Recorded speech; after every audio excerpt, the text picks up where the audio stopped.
Mesdames et messieurs, bonjour, bienvenue dans votre émission Du désert à l'oasis. Avec vous, nous parlons encore de la guérison des traumatismes. Traumatisme parce que c'est une plaie profonde dans l'âme que plusieurs personnes vivent, que plusieurs personnes rencontrent pour des causes différentes, mais que certains cachent, que certains n'en parlent pas ouvertement pour leur guérison.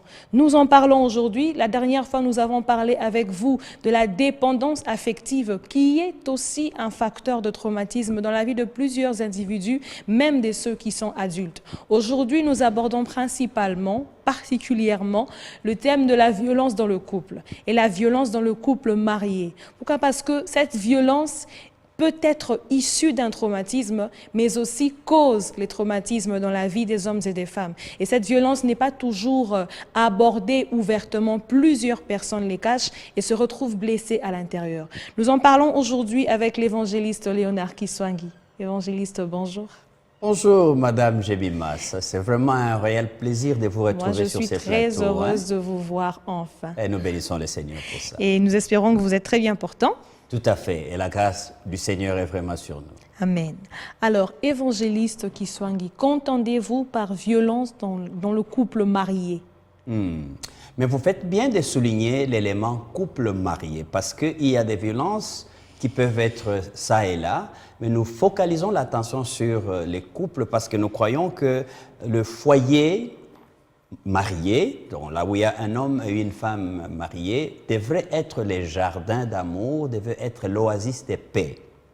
Et donc, lorsque nous voyons qu'il y a une agression cyclique caractérisée par un cycle de tension d'un côté, de calme de l'autre côté, lequel calme est appelé la calmie ou un calme fragile, et ce cycle qui est causé par une violence d'une forme ou d'une autre, d'un conjoint sur la conjointe ou de la conjointe sur le conjoint qui devient finalement la victime de cette violence. C'est là que nous trouvons que cette agression, cette violence, qui devient soit une cause pour le traumatisme, soit même le début d'une situation qui peut être multipliée en traumatisme, devient un cas où nous devons absolument jeter notre regard là-dessus. Parce que vous trouvez, Madame Jemima, dans plusieurs communautés autour de nous, oui, les gens ne donnent pas la valeur à cette institution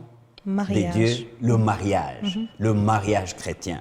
Je peux souligner là-dessus. Oui. Et pourtant, nous avons pensé que c'est là les laboratoires d'amour. Et donc, pour voir traiter des questions ayant trait à cet élément, ça nous aide à voir ce que Dieu veut pour restaurer la valeur sociale de cette institution où l'un et l'autre vivent en harmonie pour être réellement l'oasis de paix selon Dieu. Et quelles sont donc les causes, ce qui pourrait emmener les différentes violences au sein du couple marié? Je veux marteler pour dire que cette violence-là est d'abord sous forme d'agression. Donc, il y a une agressivité cyclique. Mais cette agressivité cyclique peut être causée, généralement, si vous voulez bien, par l'envie de dominer. Okay. Un conjoint veut dominer sur l'autre, il veut se faire voir comme étant la pièce maîtresse et la personne indispensable, en fait la personne sur qui tout doit graviter. Et ça peut être l'homme comme la femme. Ça peut être l'homme, ça peut être la femme. Donc cette envie de vouloir être les dominants, les prédominants même, et considérer juste ses propres intérêts comme étant au-dessus des intérêts des autres, cette envie, ce désir, cette façon de faire constitue une cause majeure de violence de l'un sur l'autre.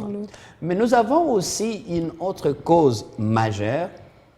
Si ce n'est pas l'expression de la domination, c'est plutôt l'expression d'une défense qui souvent arrive par la personne qui a été, comme nous avons vu dans les émissions précédentes, qui a été traumatisée ou qui a été écrasée dans son intimité, dans son homme, dans son être intérieur, et qui se voit être obligée de vouloir se défendre pour dire « Non, tiens, qu'est-ce que vous pensez? Je suis moi aussi. » Je ne suis pas n'importe qui. Donc, je ne suis pas n'importe qui. Mais ce complexe d'infériorité voulant se manifester comme étant je suis aussi quelque chose, et commence à poser des actes probablement intentionnels ou non intentionnels, mais qui seront caractérisés par une violence, une agressivité qui peut être cyclique. Et ça peut venir d'un conjoint, ça peut aussi venir d'une conjointe qui se trouve dans ces cadres de complexe d'infériorité. Et certains disent même qu'il y a des manières, il y a des choses, des pratiques, des valeurs, des attitudes que nous avons héritées. Vous voyez, les parents, chaque parent veut bien donner une certaine forme d'éducation à sa progéniture. Mais il y a malheureusement des cultures qui donnent aux enfants, à leur progéniture, des manières de vivre qui sont vaines. Et ces manières de vivre se transforment en violence lorsque ceux-ci grandissent et arrivent à faire des couples. Donc voilà, par exemple, la Bible dit dans 1 Pierre, au chapitre 1, le verset 18, « Sachant que ce n'est pas par des choses périssables, par de l'argent ou de l'or, que vous avez été rachetés de la vaine manière de vivre que vous avez hérité de vos parents. » Donc, je disais tout à l'heure, cette violence au couple, au sein du couple, peut être un élément d'héritage, un élément qu'on a hérité de ces vaines manières de parents. Et nous pouvons aussi dire que de ces éléments, de manière générale, on peut recadrer un peu pour parler des cultures. Il y a des cultures, par exemple, qui disent que si tu ne bats pas ta femme, elle va te mettre dans sa poche. Vous voyez? Yes. Alors, il y a des gens qui disent, tiens, moi, dans ma culture, je suis quand même, ma culture dit que je suis homme, je suis chef, donc il faut battre ma femme de temps en temps. Des conceptions qui sont déjà assises dans la culture. Des conceptions des stéréotypes. Assises et qui sont parties de génération en génération parce que c'est la culture qui passe ces choses.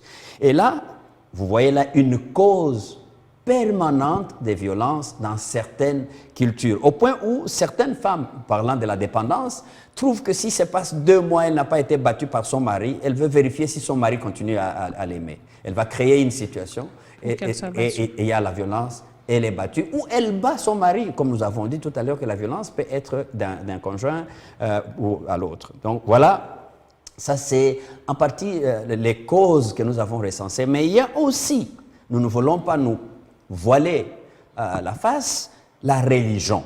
Ici, je parle bien de la religion. Vous voyez, il y a les mauvaises conceptions religieuses autour de nous, ou même, dirais-je, une lecture tordue de la parole de Dieu, particulièrement de quelques versets de Paul, où les gens ont pris ça pour trouver en cela une raison de vivre ou de perpétrer la violence au sein des couples. Ils disent, par exemple, dans 1 Timothée, chapitre 2, verset 11, il est écrit que la femme écoute l'instruction en silence, avec une entière soumission. Je disais tout à l'heure que les gens lisent, ou font une lecture tordue de ces passages, parce qu'un homme qui est déjà imbu de lui-même, qui veut être chef, qui veut s'imposer, il va dire à sa femme, même pour une simple communication qu'il n'aurait pas voulu, qui n'aurait pas amené à la violence, mais il va dire, tu dois te taire. Il gronde, il insulte, tout simplement parce que... Et quand la femme va dire, mais qu'est-ce que je t'ai fait? Tu n'as pas lu la Bible dit la femme doit se taire et se soumettre entièrement. Et ça, c'est une mauvaise lecture de ce que Paul avait comme expression. Surtout quand nous lisons aussi Paul qui dit, je veux cependant que vous sachiez que Christ est le chef de tout homme. Ah, chef.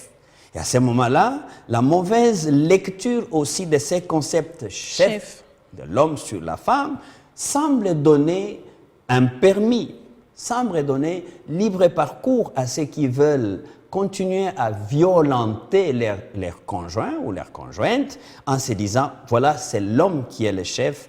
Et il y a toute une théologie là-dessus. Et les gens pouvaient même amener une grande discussion. Nous sommes prêts si ceci était le cas, mais là n'est pas l'objet de notre sujet. Mais nous voulons démontrer que la mauvaise considération, les mauvais concepts, la mauvaise lecture de la parole de Dieu peut amener à ce que les hommes, surtout les hommes, au foyer, se constituent en violents contre leurs femmes. Pourquoi? Parce que je pense qu'ils n'ont pas eu tous les contextes de ces passages, de ces discours de Paul.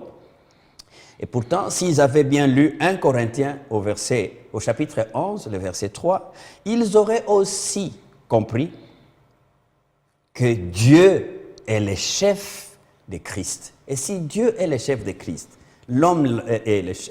Christ est le chef de l'homme le chef de la femme, et Dieu le chef de Christ, c'est que nous avons tous un chef commun. Et ce chef commun, c'est Dieu. Et donc, si Dieu est le chef de Christ, il nous faut plutôt imiter l'amour de Dieu envers Christ. Exact. Et non la violence, qui n'est pas ni dans l'attitude, ni dans l'expression, ni même dans les intentions de Dieu.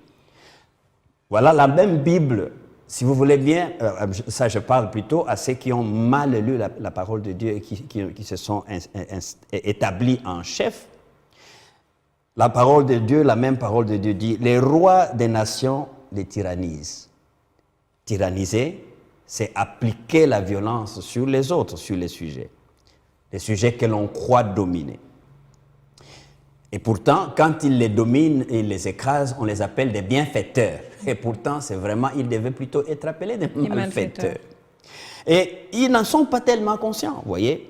Et je lisais donc ces versets de la Bible qui continuent en disant « Mais que les plus grands parmi vous soient comme des plus petits.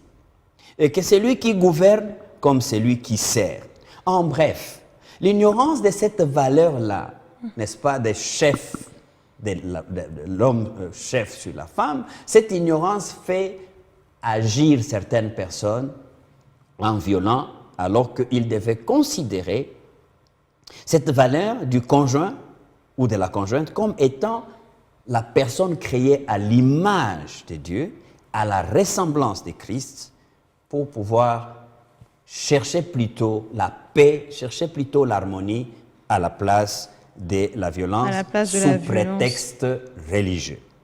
Oui, évangéliste, puisque vous parlez de l'homme qui est le chef de la femme selon la parole de Dieu, mais Jésus-Christ qui est aussi notre chef.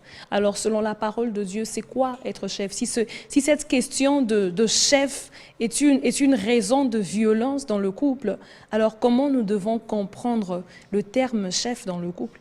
C'est très important, madame, que nous puissions bien comprendre ce concept chef, parce que c'est même là les lieux de la déviation et ce que j'appelle de ceux qui veulent tordre les Écritures pour prendre, comme qui dirait, tirer la couverture de leur côté et continuer à perpétrer des violences et détruire la vie abondante en famille. Au fait, quand la Bible parle de l'homme comme étant chef, mais c'est le chef selon Dieu. Et nous avons vu tout à l'heure, en parlant de Christ, il dit que Christ a comme chef Dieu. Vous voyez, et si nous avons Christ comme chef, et Christ a comme chef Dieu, qu'est-ce que Dieu, qui est le chef suprême, fait par rapport à Christ? Il met tout ce qui est à son pouvoir à la portée de Christ. Il permet à Christ d'être élevé. Au fait, quand Christ vient, il dit « Qui m'a vu a vu les pères ». Et quand les pères proclament Christ comme celui qui vient de sa part pour donner la vie au monde, il dit « Voici celui qui vient de ma part, celui en qui j'ai ma confiance. Écoutez-les, obéissez-les. Et donc, l'homme qui devait être considéré comme le chef, son pouvoir n'est pas celui d'imposer une soumission aveugle, une soumission juste pour permettre qu'il y ait un syndrome de dépendance à outrance, mais c'est plutôt qu'il y ait ce chef qui incarne l'amour dans sa totalité. Oui. Et l'amour même, c'est que j'appellerais exagéré. Okay. C'est un chef dans la mesure où il fait tout pour s'abaisser. Parce que la Bible dit, celui qui veut être grand parmi vous, qu'il soit le serviteur. C'est-à-dire qu'il soit le plus petit. Et le plus petit n'a pas besoin de dire tu m'as humilié, tu vois, je suis celui qui parle, tu dois te taire. Non, ça n'a pas de sens. Mais c'est plutôt quelqu'un qui crée un cadre dans lequel tout le monde se retrouve, tout le monde s'exprime et tout le monde est dans l'oasis justement de paix que nous avons appelé les jardins d'amour. Et Dieu est amour. Et s'il est chef, il est chef en amour. Il est chef parce qu'il a la totalité de l'amour. Oui. Et donc, l'homme devait être celui qui a la totalité de l'amour pour être chef. Et celui qui n'a pas la totalité d'amour, qui a la méchanceté, qui a la tyrannie, qui a la domination coutumière, ce n'est pas celui-là qu'on appelle chef, selon la Bible et selon que le mari devait être le chef de sa femme. Si nous comprenons ces concepts, bien-aimés dans le Seigneur, vous qui nous suivez, vous les appliquez dans vos foyers, il y a moyen que vous puissiez transformer les terrains, les rings de boxe que vous avez transformés dans votre maison en agression, en violence, vous pouvez les transformer en oasis de paix où il vit l'harmonie, la convivialité, le respect mutuel du terme que nous avons évoqué dans les émissions passées, où il vit Isaac. Voilà. Et Isaac, il s'agit de l'importance que l'on donne à son couple, les S. Le S veut la dire sécurité. La sécurité. Les chefs, ils sécurisent sa famille, sa femme, et ils l'admirent, ils l'acceptent en tant que tel, et ils lui donnent de la considération. Voilà donc, c'est que les chefs selon Dieu, dans ces passages, devaient être compris. Ok, merci à vous, évangéliste Kiswangi. Vous comprenez, fidèles téléspectateurs, que nous n'avons pas vidé ce thème, mais nous poursuivons. Du moins, aujourd'hui, nous sommes revenus, donc nous avons parlé de la violence dans le couple marié, qui est une cause, qui est un facteur de traumatisme, mais aussi une conséquence de traumatisme dans la vie des hommes et des femmes. Et donc, parmi les causes, il y a l'envie de dominer, il y a aussi l'expression de la défense qui est issue d'un complexe d'infériorité, mais aussi certaines manières héritées de nos familles, certaines manières héritées de notre culture, ou même la mauvaise interprétation de ce que dit la Bible. Mais il y a un élément que j'aimerais rajouter. Il y a aussi le contexte dans lequel nous avons vécu en tant qu'enfants qui influe sur notre comportement dans le couple. Tout à fait. Un exemple, c'est que quand moi, fille à la maison, j'ai vu mon père battre ma femme, je peux me bâtir déjà une certaine barrière pour tout homme qui m'épousera.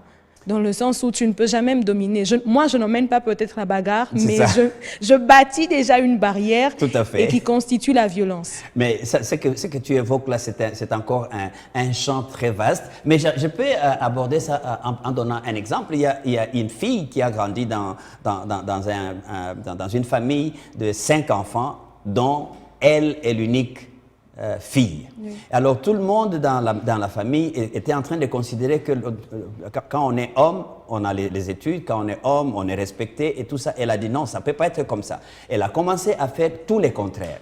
Donc elle est femme, mais elle voulait tout faire comme un garçon. Vous voyez, et elle s'est bâtie comme ça, construite comme ça. Et pour aller dans les études, là où il y a eu un lycée pour les filles, ce n'était pas son choix. Elle voulait aller étudier dans un collège. Et elle a forcé, et c'est ça qu'elle a fait. Vous voyez, parce que c'est une personne qui veut faire les défoulements. Oui. C'est là où nous avons parlé de la cause de la défense. Tu vois, parce qu'on lui a donné comme une considération d'être inférieur. Elle s'est dit, non, je ne suis pas inférieur, je peux me bâtir aussi à la même stature qu'un homme. Vous voyez, et là, ça vient de l'enfance. Et les répercussions sont jusque dans la vie. Jusque dans la vie de couple. Et j'ai appris que dans les mariages, cette dame peut facilement agir par des moments, d'une manière intentionnelle, comme violant son mari. De manière verbale, de manière physique et même économique. Donc, c'est des choses que nous devons apprendre à éviter, même lorsque nous avons des petits-enfants qui grandissent. Savoir leur donner des valeurs qui ne vont pas causer les déviations dans la vie. Merci, évangéliste. Moi, je crois que c'était un conseil final pour tous ceux qui nous suivent, parce que tout ce que nous vivons laisse des traces dans la vie de ceux qui nous entourent. Et donc, nous poursuivrons dans les missions suivantes avec les types même de violence. Avec vous, toujours fidèles téléspectateurs, je demande à l'évangéliste de prier pour la fin de ce numéro.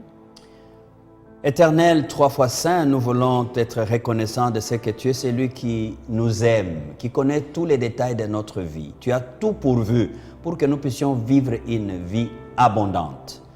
Mais les péchés entrant dans le monde nous a, oh notre Dieu, détournés de ton amour et nous a inculqué même des notions qui nous amènent à la méchanceté, comme tu l'as décrite dans Genèse au chapitre 6. Père, j'ai pris qu'un couple qui nous suit dans cette émission pendant qu'ils sont assis devant leur écran écoute ton conseil qui les amène à retrouver l'image de Dieu qu'il y a dans l'un et l'autre et à protéger cette image par l'amour et non pas à la détruire par des violences qui créeraient d'autres traumatismes et qui pouvaient même aller à des traumatismes générationnels. Que ton amour se manifeste. Au nom de Jésus. Au nom de Jésus. Amen. Amen, amen. Merci fidèles téléspectateurs. Restez branchés sur votre chaîne de télévision B1, mais aussi retrouvez-nous sur notre chaîne YouTube African Enterprise RDC et que notre Dieu vous bénisse. Amen.